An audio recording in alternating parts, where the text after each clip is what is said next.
J'étais resté devant sa tombe jusqu'à ce que mes jambes s'engourdissent, jusqu'à ce que la pierre froide sous mes doigts semble plus chaude que ma propre peau. 6 mois de matin à me réveiller dans le silence. 6 mois de nuit à m'agripper aux côtés du lit où Thomas dormait autrefois. 6 mois à réapprendre à respirer sans lui. C'est du moins ce que je pensais. Ce matin-là, je suis allé à l'épicerie parce que le deuil n'excuse pas un réfrigérateur vide. Je me souviens d'être resté dans l'allée des conserves, fixant des rangées de haricots et de soupe, pensant à quel point c'était étrange que la vie continue si normalement alors que la mienne s'était arrêtée. J'ai tendu la main pour prendre un pot de sauce tomate, et c'est là que je l'ai entendu. Sa voix. Pas fort, pas en m'appelant, juste un son familier porté par l'habitude. Une toux douce suivie d'une plainte murmurée sur les prix. Le même ton exact que j'avais écouté pendant 41 ans. Le son qui venait autrefois de la cuisine pendant qu'il lisait le journal. Le son que j'avais juré de ne plus jamais entendre. Ma main s'est figée en l'air. Je me suis retourné lentement, mon cœur battant déjà la chamade, comme si mon corps connaissait la vérité avant que mon esprit ne puisse l'accepter. Et il était là, debout à 3 étagères de là, tenant un panier, comparant les étiquettes comme il le faisait toujours. Thomas, les mêmes larges épaules légèrement voûtées maintenant avec l'âge, les mêmes cheveux argentés qui refusaient de rester plats, la même cicatrice au-dessus de son sourcil droit de la chute d'échelle dont il avait ri pendant des années. L'homme que j'ai enterré, l'homme dont le nom était gravé dans le marbre. J'ai laissé tomber le pot. Il s'est brisé sur le sol, le rouge éclaboussant le carrelage blanc comme quelque chose de vivant. Les gens ont halté. Quelqu'un a dit « Madame, ça va ?» Je n'ai pas répondu, mes pieds bougeaient déjà. « Thomas » ai-je crié, ma voix se brisant en sortant de ma gorge. « Thomas, c'est moi. » Il s'est retourné. Pendant une terrible et pleine d'espoir seconde, je m'attendais à une reconnaissance. Je m'attendais à un choc. Je m'attendais à ce que son visage s'illumine comme il le faisait toujours quand il me voyait après une longue journée. Au lieu de cela, il avait l'air confus. Vraiment confus. « Je suis désolé » a-t-il dit lentement, prudemment, comme s'il parlait à quelqu'un de fragile. « Je pense que vous me confondez avec quelqu'un d'autre. » Les mots ont frappé plus fort que sa vue. Confondu, comme si 41 ans pouvaient être confondus, comme si je n'avais pas mémorisé chaque ligne de son visage dans le noir. Non, ai-je chuchoté en m'approchant. Non, Thomas. C'est moi, Éléanore, ta femme. Il a reculé. Ce mouvement a fait plus mal que tout. Thomas ne s'est jamais éloigné de moi, pas une seule fois, même pendant nos pires disputes. Je m'appelle Daniel, a-t-il dit. Daniel Brox. Je ne vous connais pas, sa voix était la même, profonde, légèrement rauque, la voix qui me disait qu'il m'aimait les nuits calmes où les mots semblaient trop petits. J'ai pris mon téléphone avec des mains tremblantes et j'ai sorti une photo de l'été dernier, son dernier anniversaire, nous assis sur le porche, son bras autour de mes épaules. Je l'ai tenu entre nous. Regarde, ai-je dit. Regarde ça. Te souviens-tu de ce jour? Tu as brûlé les steaks et tu as accusé le grill. Il a jeté un coup d'œil à l'écran. Juste un instant, quelque chose a vacillé dans ses yeux. Une pause trop longue. Un raidissement de sa mâchoire. Puis il a secoué la tête. Je suis désolé, a-t-il répété. Je n'ai jamais vu cette photo auparavant. Vous devez traverser une période très difficile. Il a posé une main sur mon épaule. Ce contact m'a presque brisé. C'était sa main, la même chaleur, le même poids, le même endroit où il touchait toujours quand il voulait me calmer. S'il vous plaît, a-t-il continué doucement. Vous devriez vous asseoir. Prenez de l'eau. J'ai fixé sa main gauche. Montrez-moi vos doigts, ai-je dit soudainement. Il a froncé les sourcils mais a levé la main. C'était là, le petit doigt tordu, celui qu'il s'était cassé à 15 ans en réparant le toit de sa mère. Celui dont je le taquinais quand nous nous tenions la main. Mon estomac s'est noué. Je dois y aller maintenant, a-t-il dit rapidement, détournant déjà son caddie. J'espère sincèrement que vous vous sentirez mieux. Et juste comme ça, il est parti. Je suis restée là, tremblante, pendant qu'un employé nettoyait le désordre à mes pieds. Les gens évitaient mon regard. Quelqu'un a chuchoté, pauvre femme. Ils avaient tort. Je n'étais pas pauvre. J'étais terrifié. Car alors que je le regardais disparaître vers la caisse, une pensée hurlait plus fort que mon deuil ne l'avait jamais fait.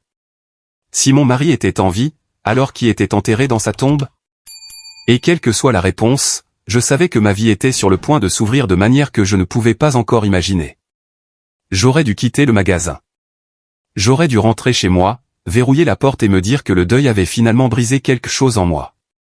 Ça aurait été plus facile, plus propre. Mais je ne suis pas parti. Je l'ai observé du bout de l'allée alors qu'il payait ses courses. Il a utilisé de l'argent liquide. J'ai remarqué cela parce que Thomas utilisait toujours une carte et se plaignait de garder les reçus. Cet homme n'en a pas pris. Il a plié les billets soigneusement, de la même manière que mon mari le faisait, en pressant les bords avec son pouce. Ma poitrine s'est serrée, chaque respiration courte. Lorsqu'il a poussé le caddie vers la sortie, mes pieds ont bougé sans demander la permission. J'ai suivi à distance, me cachant derrière des présentoirs, faisant semblant de lire des étiquettes. Je me sentais ridicule, désespéré et complètement éveillé à la fois. Dehors, l'air de l'après-midi m'a frappé le visage. Il a chargé ses courses dans une vieille berline, peinture blanche ternie par l'âge, une bosse le long de la portière arrière. Pas la voiture que Thomas possédait, pas la voiture qu'il aimait et polissait chaque week-end. Pourtant, la façon dont il a placé les sacs à l'intérieur était indubitable. Les articles lourds en premier, le pain sur le dessus, les œufs en dernier. J'ai mémorisé la plaque d'immatriculation sans réaliser que je le faisais. Il est sorti du parking et est parti. Je suis resté là quelques secondes, les mains serrées à mes côtés, puis je me suis dirigé vers ma voiture, celle que Thomas m'avait achetée 2 ans avant l'accident, disant qu'il voulait que j'aie quelque chose de sûr, de fiable. Je l'ai suivi. Je suis resté à 3 ou 4 longueurs de voiture derrière, assez près pour ne pas le perdre, assez loin pour ne pas être remarqué. Mon cœur battait si fort que j'avais peur qu'il ne me trahisse. Nous avons passé des rues que je connaissais, puis nous avons tourné dans des quartiers que je visitais rarement. Les maisons sont devenues plus petites, plus anciennes, plus modestes. Il a ralenti et a tourné dans une rue calme bordée d'arbres et de basses clôtures. Il s'est garé devant une simple maison peinte d'un vert pâle, le genre de couleur destinée à être joyeuse. Une clôture blanche encadrait un petit jardin. Des carillons avant étaient suspendus près du porche. Il est sorti avec les sacs de course. Puis la porte d'entrée s'est ouverte. Une femme est apparue, la cinquantaine, peut-être plus jeune que moi d'une décennie. Les cheveux foncés tirés en arrière, pas de maquillage, portant un pull qui avait l'air d'avoir vécu. Elle a souri en le voyant. Pas un sourire poli, un sourire familier. Elle s'est penchée et l'a embrassé sur la joue. Ma vision s'est brouillée. Elle a pris un des sacs de ses mains, lui parlant doucement. Je n'entendais pas les mots, mais j'ai reconnu l'intimité, l'aisance, le confort des routines partagées. Puis 2 enfants ont surgi de la porte, un garçon et une fille d'environ 8 et 10 ans. Ils ont couru droit vers lui, les bras grands ouverts. « Papy » a crié la fille. « Tu as apporté la glace. » Il a ri. Ce rire. Le son m'a frappé comme un coup physique, déséquilibré et chaleureux. Le rire que j'ai entendu dans notre cuisine pendant des décennies. Le rire que je pensais ne plus jamais entendre. Il s'est accroupi, les laissant grimper sur lui, équilibrant les sacs de course avec une habileté exercée. La femme a regardé en souriant, sa main reposant légèrement sur son dos. Ils sont tous entrés ensemble. La porte s'est fermée. Je suis resté figé dans ma voiture, garé à mi-chemin de la rue, mes mains agrippant le volant. Le soleil filtrait à travers le pare-brise, réchauffant mon visage. Ce n'est qu'à ce moment-là que j'ai réalisé que je pleurais. Pas en sanglotant, pas en haletant, juste des larmes régulières qui glissaient sur mes joues. 41 ans de mariage, 6 mois de deuil, des nuits passées seul, murmurant son nom dans le noir. Et il était là, vivant, riant, tenant des enfants qui n'étaient pas les miens. J'ai sorti mon téléphone et j'ai commencé à prendre des photos. La maison, la voiture, le numéro de l'adresse près de la porte. Mes mains tremblaient tellement que certaines photos sont sorties floues, mais quelques-unes étaient assez claires. Alors que la lumière commençait à baisser, j'ai démarré ma voiture et je suis parti. Je ne me souviens pas du trajet de retour, seulement d'être assise dans mon garage après, fixant mon téléphone, zoomant sur son visage encore et encore.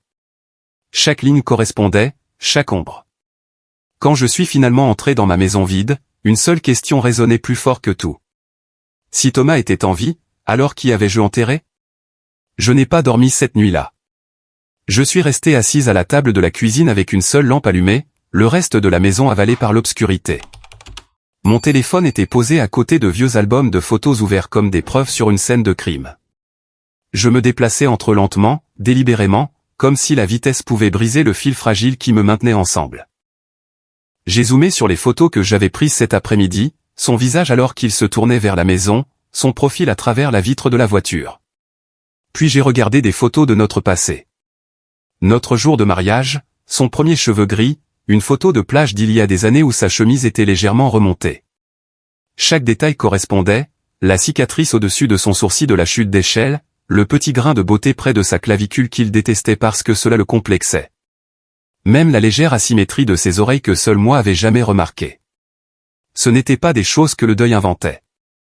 C'étaient des faits gravés par le temps. J'ai pressé mes doigts sur mes lèvres pour les empêcher de trembler. Les jumeaux ne partagent pas de cicatrices. Les étrangers ne partagent pas de souvenirs inscrits dans la chair. Je me suis levé et j'ai arpenté la maison. Mes pas résonnaient dans des pièces qui semblaient soudainement étrangères. Cet endroit était censé être mon refuge, la maison que Thomas m'avait laissée. Maintenant, il ressemblait à un décor de théâtre construit sur un mensonge. À 3h40 du matin, j'ai arrêté d'arpenter et j'ai pris mon téléphone. J'ai appelé mon fils. Il a sonné une fois, 2 fois, 3 fois. À la 4e sonnerie, Lucas a répondu, sa voix pâteuse de sommeil. « Maman, tu sais quelle heure il est ? J'ai besoin que tu viennes tout de suite. » J'ai fait une pause. « Maman, il est au milieu de la nuit. Est-ce qu'il s'est passé quelque chose ? » « Oui, ai-je dit. Il s'est passé quelque chose. » Une autre pause. Plus longue cette fois. « Maman, si c'est encore à propos de papa, on en a parlé. Tu as traversé beaucoup de choses. Le deuil peut faire des choses étranges. Je l'ai vu hier, ai-je dit. J'ai vu ton père en vie. » Silence, puis une respiration. Vive, contrôlée. « Maman, qu'est-ce que tu as pris ? Tu as manqué tes médicaments ? » Je l'ai suivi jusqu'à chez lui, Lucas. J'ai vu où il vit. J'ai vu sa famille. Ma voix ne tremblait pas. Cela semblait l'effrayer davantage. « Reste là, a-t-il finalement dit. Ne va nulle part. J'arrive. » L'appel s'est terminé. Je suis allé à la salle de bain et je me suis regardé dans le miroir. Je reconnaissais à peine la femme qui me regardait, des cernes sous les yeux, les cheveux tirés en arrière sans soin, un visage qui avait l'air plus vieux qu'il y a 6 mois. Lorsque Lucas est arrivé 40 minutes plus tard, il n'a pas frappé. Il est entré comme il le faisait quand il était adolescent. Il m'a trouvé à la table de la cuisine, entouré de photos. « Maman, a-t-il dit doucement. Qu'est-ce qui se passe ? » Je lui ai d'abord tendu mon téléphone. Je n'ai pas parlé. J'ai observé son visage pendant qu'il faisait défiler. Au début, il y avait de la confusion. Puis de l'incrédulité, puis autre chose. De la peur. Il a dégluti difficilement et m'a rendu le téléphone. « Il ressemble à papa », a-t-il dit prudemment. Mais les gens se ressemblent. Ça arrive. « As-tu vu sa main ?» ai-je demandé. Le doigt. Lucas s'est frotté le visage. « Maman, on a enterré papa. Tu étais là. J'étais là. Tout le monde était là. Un cercueil fermé, ai-je dit doucement. Il a détourné le regard. Ils ont dit que c'était mieux comme ça, a-t-il répondu. L'accident était grave. As-tu vu son corps, Lucas ? Sa mâchoire s'est crispée. Non. Moi non plus. La pièce semblait soudainement très petite. Je veux y retourner, ai-je dit en me levant. Je veux que tu viennes avec moi. Maman, ce n'est pas sain. Tu viens ou j'y vais seul ? Il a hésité assez longtemps pour que la vérité commence à craquer à la surface. Très bien, a-t-il finalement dit. On y va pour que tu puisses voir que ce n'est pas lui. Pour que tu puisses laisser tomber. Nous sommes partis en silence. En tournant dans la rue calme avec la maison vert pâle, mon cœur a recommencé à s'emballer. C'est celle-là, ai-je dit. Lucas s'est garé un peu plus loin. Nous sommes restés là à regarder. Après quelques minutes, la porte d'entrée s'est ouverte. L'homme est sorti. Lucas s'est penché en avant. La couleur a quitté son visage. Il a regardé, immobile, l'homme marchait jusqu'à la voiture et passait devant nous. Quand j'ai regardé mon fils, des larmes coulaient sur ses joues. « Maman » a-t-il chuchoté. À ce moment, avant qu'il ne dise un autre mot, je savais que quelle que soit la vérité qu'il portait, elle le brisait enfin, lui aussi. Lucas n'a pas démarré la voiture. Il est resté là, agrippant le volant, son front reposant contre celui-ci, ses épaules secouées. J'avais déjà vu mon fils pleurer, lorsque son premier mariage a échoué, lorsque son chien est mort, mais jamais comme ça. Ce n'était pas du chagrin. C'était un effondrement. « Maman » a-t-il finalement dit, sa voix. « Je suis tellement désolé. » Ces mots ont atterri avec une clarté terrifiante. Désolé signifiait culpabilité. Désolé signifiait connaissance. Désolé signifiait que ce n'était jamais juste dans ma tête. « Dis-moi » ai-je dit. Ma voix semblait lointaine même à mes propres oreilles. « Dis-moi tout de suite. » Il a levé la tête et m'a regardé. Ses yeux étaient rouges, à vif, remplis de quelque chose que je n'avais jamais vu en eux auparavant. De la honte. Papa n'est pas mort dans cet accident. Les mots sont restés en suspens entre nous, lourds et définitifs. Je n'ai pas crié. Je n'ai pas haleté. Une partie de moi avait déjà franchi un cap où le choc ne pouvait plus m'atteindre. J'ai simplement hoché la tête une fois. Continue. Il a pris une profonde inspiration comme s'il se préparait à plonger sous l'eau. Il avait une autre famille, maman. Depuis longtemps, plus de 20 ans. Cette femme que tu as vue, Claudia, il vivait avec elle une partie du temps. Il a dit que ça avait commencé comme une erreur, puis que ça ne s'était jamais arrêté. Je fixais droit devant moi la rue vide. Depuis combien de temps savais-tu? Environ 3 ans, a admis Lucas. J'ai découvert par hasard. Je l'aidais avec des papiers de l'entreprise d'approvisionnement de la marina. J'ai vu des factures en double, des services publics, des assurances, 2 foyers.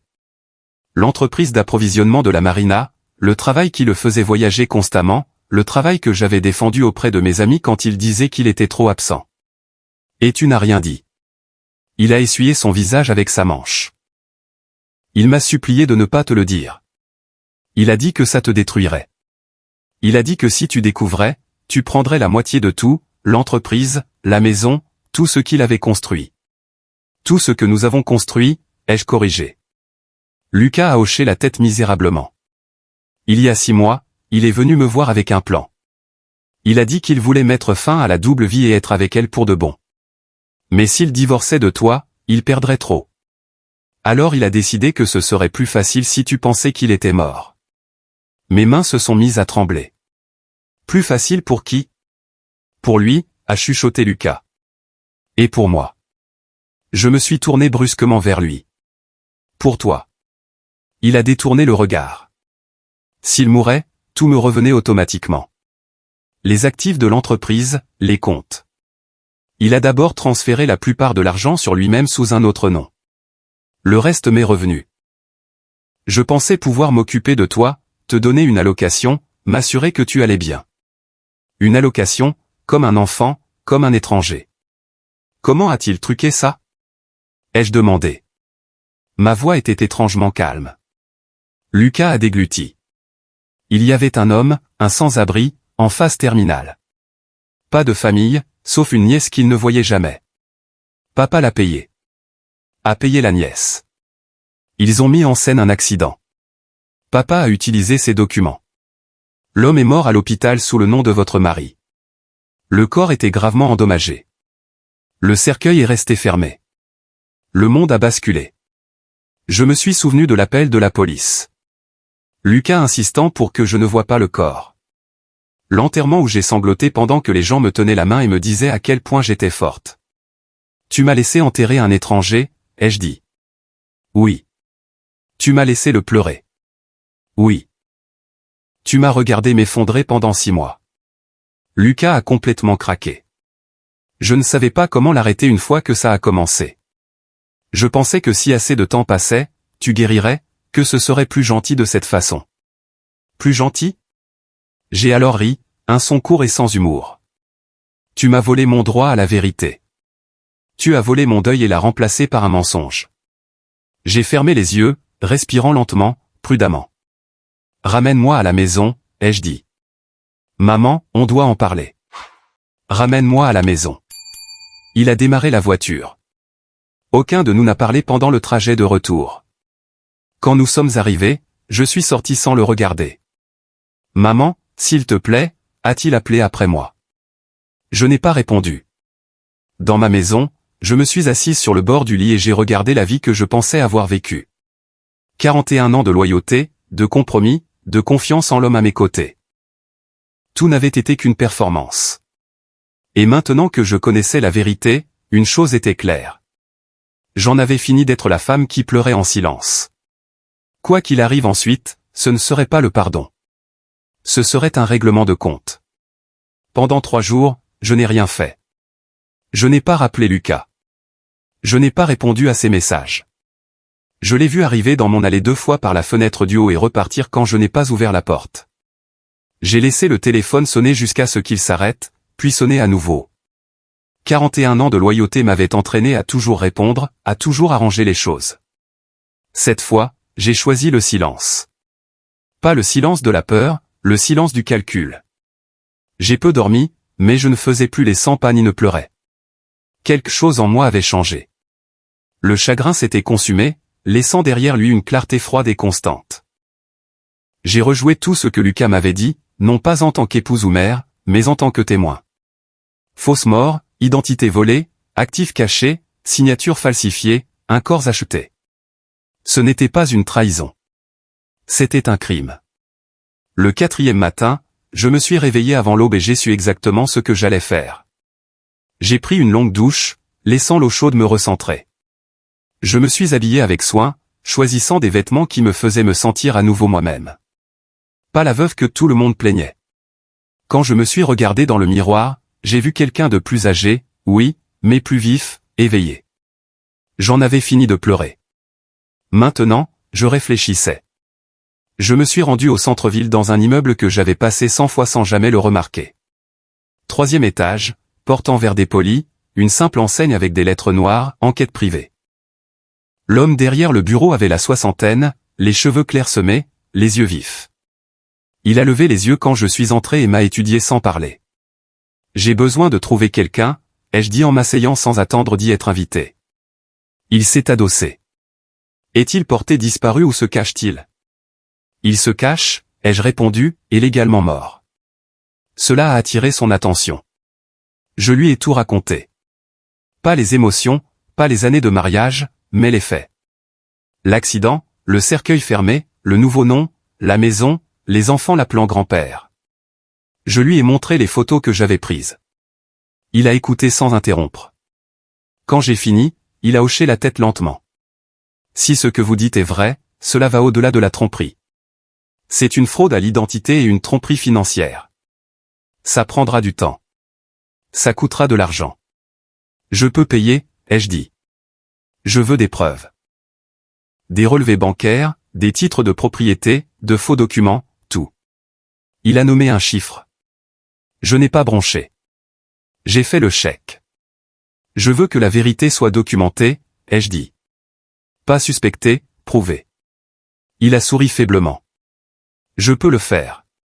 La semaine suivante, j'ai observé depuis les marges de ma propre vie.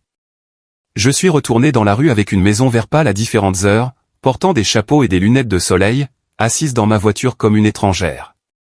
J'ai appris son emploi du temps. Il partait tous les matins à la même heure. Il rentrait le soir. Les week-ends étaient pour les enfants, les dimanches pour l'église. Un homme bon, auraient dit les voisins. J'ai appris le nom qu'il utilisait, le travail qu'il faisait maintenant, la vie modeste qu'il prétendait être nouvelle. J'ai regardé la femme lui toucher le bras comme je le faisais. Je l'ai regardé sourire avec l'aisance de quelqu'un qui croyait que son passé était enterré. Ce n'était pas le cas. L'enquêteur m'a appelé 7 jours plus tard.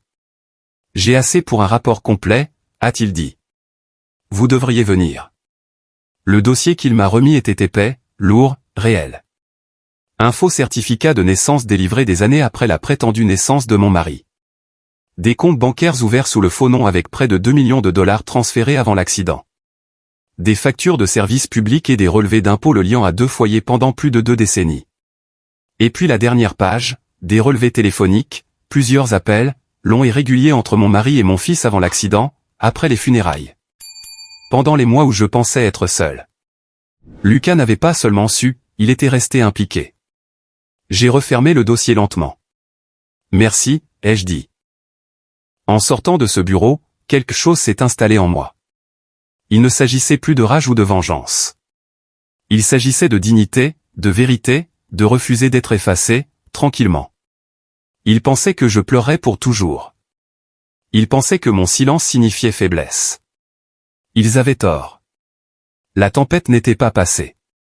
Elle ne faisait que commencer. Je n'ai pas immédiatement confronté Lucas. C'était la partie la plus difficile. Chaque instinct en moi voulait crier, jeter les preuves sur la table et exiger des réponses. Mais la colère se précipite. La stratégie attend. Et pour la première fois de ma vie, j'ai choisi la patience plutôt que l'émotion. J'ai emporté le dossier à la maison et j'ai lu chaque page lentement. Virement bancaire, date, montant, comptes ouverts sous un nom qui n'existait pas, document signé alors que mon mari était soi-disant mort. Tout était net, organisé, planifié. Cela n'avait jamais été une décision prise dans la panique. C'était calculé. J'ai pris rendez-vous avec un avocat le lendemain matin, pas le genre qui s'occupe de testament ou d'immobilier. J'avais besoin de quelqu'un qui comprenait la fraude, les crimes financiers, l'usurpation d'identité. Elle était directe, vive, sans mots inutiles. Ce que vous décrivez est un complot criminel, a-t-elle dit après avoir examiné les documents. Votre mari a commis une fraude à l'identité et un vol financier. Votre fils a aidé et en a bénéficié. Vous avez droit à une restitution et il y a de solides motifs pour des poursuites pénales. J'ai ressenti un étrange calme en l'écoutant. De quoi avez-vous besoin de moi, ai-je demandé. Une confession aiderait, a-t-elle répondu. Surtout de votre fils. Nous avons aussi besoin de preuves des transferts d'actifs et des autorisations falsifiées. Si nous avons cela, l'affaire est en béton. Je savais déjà où se trouveraient ces documents. Lucas avait un bureau à l'entrepôt principal d'approvisionnement. Il m'avait un jour donné une clé de rechange, il y a des années, pour les urgences. Je ne l'avais jamais utilisée jusqu'à présent. Mais d'abord, j'avais besoin qu'il parle. Je l'ai appelé cet après-midi-là. Maman, a-t-il répondu immédiatement. Ça va? J'ai été si inquiet. Je suis fatigué, ai-je dit, laissant ma voix s'adoucir. Je ne veux plus me battre. J'ai juste besoin de tout comprendre pour pouvoir avancer. Il y a eu un soulagement dans son souffle. Bien sûr, maman. Tout ce que tu veux savoir. Déjeunons demain, ai-je dit, quelque part de calme. Il a accepté sans hésitation. Cette nuit-là, j'ai placé un petit enregistreur dans mon sac à main. Je me suis entraîné à garder mes mains immobiles. J'ai répété mes questions jusqu'à ce qu'elles sonnent comme de la curiosité plutôt que comme une accusation. Au déjeuner, j'ai écouté. Je l'ai laissé parler. J'ai demandé quand le plan avait commencé, comment l'argent avait été déplacé, qui avait signé quoi, où les produits des ventes étaient allés. Chaque réponse lui venait facilement maintenant, sans méfiance, confiant que j'étais toujours sa mère, toujours en sécurité. Il n'a pas remarqué l'enregistreur. Il n'a pas remarqué que chaque mot scellait son destin. Pendant que nous mangions, mon avocate et l'enquêteur étaient déjà au travail. Avec les preuves que j'avais fournies, ils ont obtenu un accès d'urgence au dossier financier. Les transactions ont raconté le reste de l'histoire, des signatures falsifiées, des ventes non autorisées, des fonds virés sur des comptes que Lucas contrôlait. Au moment où le déjeuner s'est terminé, le piège était refermé. Cet après-midi-là, mon avocate a déposé la plainte auprès du procureur de district. Fraude, falsification, exploitation financière, usurpation d'identité. 2 heures plus tard, elle m'a appelé. L'affaire a été acceptée. Des mandats sont en cours de préparation. Je suis resté seul dans mon salon lorsque l'appel s'est terminé. La maison était silencieuse. Pas de musique, pas de télévision, juste le tic-tac de l'horloge sur le mur. J'ai pensé à la femme que j'étais il y a 6 mois, pleurant dans un oreiller vide, suppliant un homme mort de revenir. Cette femme n'aurait pas survécu à ce moment. Mais je n'étais plus elle. Je n'ai ressenti ni joie ni triomphe. Je me sentais résolu. La vérité n'était plus seulement la mienne. Bientôt, elle appartiendrait à la loi. Le premier appel est arrivé à l'aube. Ce n'était pas Lucas. C'était mon avocate. Ils ont émis les mandats, a-t-elle dit. Votre fils a été arrêté tôt ce matin. Aucune résistance. J'ai fermé les yeux et j'ai laissé les mots s'installer. Quelque part de l'autre côté de la ville, Lucas était menotté, on lui lisait ses droits, on le conduisait dans une voiture devant des voisins qui l'admiraient autrefois. Le poids de cela ne ressemblait pas à une victoire. Cela ressemblait à une fatalité. 1 heure plus tard, mon téléphone a commencé à sonner. Lucas, encore et encore. Je n'ai pas répondu. Puis un message de sa femme, court, tremblant. Que as-tu fait? J'ai posé le téléphone face contre terre et j'ai préparé du café. À midi, la nouvelle s'était répandue dans la famille. Des cousins, de vieux amis, des gens qui s'étaient tenus à mes côtés aux funérailles, qui m'avaient serré dans leurs bras et m'avaient dit que j'étais forte. Maintenant, ils appelaient pour poser des questions auxquelles ils ne voulaient pas de réponse. Je les ai tous ignorés. À 14 heures, mon avocate a rappelé. Il y a autre chose, a-t-elle dit. L'identité qu'il utilise, Daniel Brox. Elle est en cours d'invalidation officielle. Les comptes sous ce nom ont été gelés. Il n'a nulle part où se cacher. C'est à ce moment-là que j'ai su que je devais le voir. Pas pour me disputer, pas pour expliquer, mais pour en finir. Je suis retourné dans la rue tranquille avec une maison vert pâle. Je me suis garé directement devant cette fois. Je ne me suis pas caché. Je n'ai pas regardé de loin. Je suis allé à la porte et j'ai sonné. C'est la femme qui a ouvert, Claudia. Elle m'a regardé avec une politesse prudente, du genre réservé aux étrangers. Puis-je vous aider? Je suis ici pour voir Daniel, ai-je dit. C'est urgent. Elle a hésité, puis a hoché la tête. Il est dans le jardin. Elle s'est écartée. Il se tenait près de la clôture, des outils à la main, les manches retroussées. Pendant une seconde, il ne m'a pas vu. Puis il s'est retourné. La reconnaissance a été immédiate. Éléanore, a-t-il chuchoté. J'ai tendu l'enveloppe. Ce sont des documents juridiques, ai-je dit calmement. Vous devez les lire. Ses mains tremblaient en prenant les papiers. Ses yeux se sont déplacés rapidement sur la page. J'ai vu la couleur quitter son visage. Qu'est-ce que c'est? A-t-il demandé. Que as-tu fait? Je n'ai rien fait, ai-je répondu. J'ai dit la vérité. Il a regardé au-delà de moi, vers la maison. Le sait-elle? J'ai haussé la voix juste assez. Elle le sait maintenant. Claudia est apparue derrière lui, la confusion sur son visage. Non. Quoi? Il n'a pas répondu. Je suis sa femme, ai-je dit. Sa femme légale. Nous avons été mariés pendant plus de 40 ans. L'homme que vous connaissez sous le nom de Daniel n'existe pas, le silence qui a suivi était insupportable. Claudia l'a fixé. C'est vrai? Il a fermé les yeux. Elle a reculé comme si le sol s'était dérobé sous ses pieds. Tu as dit que tu étais veuf, a-t-elle chuchoté. Tu as dit que tu n'avais personne. J'avais quelqu'un, ai-je dit. Moi. Il est tombé à genoux sur le béton. Éléanore, s'il te plaît, je peux expliquer. Non, ai-je dit, tu as assez expliqué. Tu as choisi la tromperie. Tu as choisi le vol. Tu as choisi de m'effacer. Des sirènes ont retenti faiblement au loin. Ils arrivent, a-t-il dit d'une voix rauque. Oui. Je me suis tourné pour partir. Éléanore, a-t-il appelé après moi. Pour les années que nous avons partagées. Pour ce que nous étions. Je me suis arrêté, mais je ne me suis pas retourné. Ce que nous étions était réel pour moi, ai-je dit. C'est pourquoi tu ne comprendras jamais ce que tu as détruit. Je suis parti alors que le son des sirènes approchant devenait plus fort. Je n'ai pas regardé en arrière quand la police est arrivée. Je n'ai pas regardé pendant qu'on l'emmenait. La lumière du jour avait enfin atteint la vérité, et rien de construit sur des mensonges ne survit à la lumière. Thomas est mort 3 semaines plus tard. Pas de la manière dramatique que les gens imaginent, pas dans une salle d'audience ou menottée. Il a subi une crise cardiaque dans le centre de détention en attendant les charges formelles. L'appel est arrivé tôt le matin, calme et procédural, comme pour m'informer d'un rendez-vous manqué.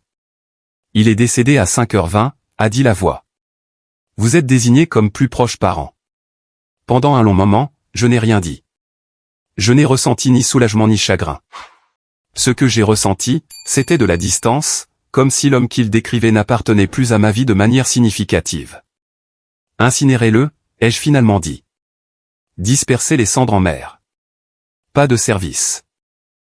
Il y a eu une pause. Êtes-vous certaine? Oui. Il m'avait déjà assez pris. Il ne prendrait pas une performance de plus. Le processus juridique a continué sans lui. L'identité invalide a été effacée. Les comptes ont été rétablis à leur statut légitime. Les actifs qui avaient été cachés, vendus ou transférés sous de fausses autorités ont été récupérés et redistribués par le tribunal. Ce qui avait été volé est revenu là où il devait être. Lucas a accepté un plaidoyer de culpabilité. Il a été condamné à une peine de prison pour fraude financière et falsification. Pas une vie entière, mais assez longtemps pour comprendre le coût de ses choix. Nous avons parlé une fois après la condamnation. Ce n'était pas du pardon. C'était de la clarté. Je t'aime, lui ai-je dit. Mais l'amour n'efface pas les conséquences. Il a hoché la tête. Pour la première fois, il n'a pas argumenté. Des mois ont passé. La maison semblait différente, plus légère. J'ai redécoré, non pas pour effacer des souvenirs, mais pour revendiquer l'espace. Je suis retourné au passe-temps que j'avais abandonné il y a des années. J'ai voyagé avec des amis. J'ai ri sans culpabilité. J'ai dormi toute la nuit. Le deuil ne m'avait pas détruite. Le silence l'avait fait, et la vérité m'avait sauvé. Un après-midi, j'ai visité le cimetière où un étranger reposait sous le nom de mon mari. Je suis resté là brièvement, non pas pour pleurer, mais pour fermer la porte sur la femme que j'étais. Cette tombe ne contenait pas mon mari. Elle contenait mon innocence. Je suis parti sans regarder en arrière. Aujourd'hui, ma vie est plus calme, plus petite à certains égards, plus forte à tous les égards qui comptent. Je ne confonds plus la loyauté avec l'effacement de soi. Je ne crois plus que l'amour exige le silence. J'ai appris que la dignité n'est pas accordée par le mariage ou le sang. Elle est revendiquée au moment où vous refusez de vous laisser mentir plus longtemps. Et j'ai appris que même après la trahison, même après des années de tromperie, il n'est jamais trop tard pour se choisir.